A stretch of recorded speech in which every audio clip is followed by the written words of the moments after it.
আসসালামু আলাইকুম রহমতুল্লাহ। কি অবস্থা সবার, কেমন আছেন? আশা করছি ভালো আছেন। নির্বাচন কবে তা কিন্তু জানি না, তবে খুব শীঘ্রই মনে হচ্ছে নির্বাচন, কারণ বিভিন্ন জায়গায় এত পরিমাণ পোস্টার লাগানো আছে। মানে যারা একটা সময় গরু চড়াইছে, গরু ধুইছে, তারা এখন দেখি যে নির্বাচন করতেছে। বিষয়টা হাস্যকর। আর বিষয়টা হাস্যকর হলেও ভাববার বিষয় এটাই, কিয়ামত কিন্তু খুব শীঘ্রই। ঠিক আছে, কিয়ামত খুব কাছে, এটা মানতে হবে। কিয়ামতের যত আলামত, ছোট ছোট আলামত আছে, সব কিন্তু মোটামুটি শেষ। এটাও কিন্তু একটা আলামত যে কিয়ামত যখন কাছে চলে আসবো, তখন দেখা যাবো যারা গরু রাখাল আছে, গরু রাখাল, তারাও একটা সময় নির্বাচন করব, বড় বড় পদে বসবো। তো এটা কিন্তু অলরেডি শুরু হয়ে গেছে। তো কার কার এলাকায় এরকম দেখতে পারতেছেন তারা অবশ্যই কমেন্ট করে জানাবেন।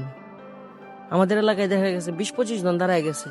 আর আগে একটা সময় দেখতাম 2 জন, 3 জন, 4 জন এরকম পদপ্রার্থী ছিল। তো যাই হোক, কার এলাকায় কেমন অবশ্যই কমেন্ট করে জানাবেন। আল্লাহ হাফিজ। আসসালামু আলাইকুম রহমতুল্লাহি আবরাকাতুহ।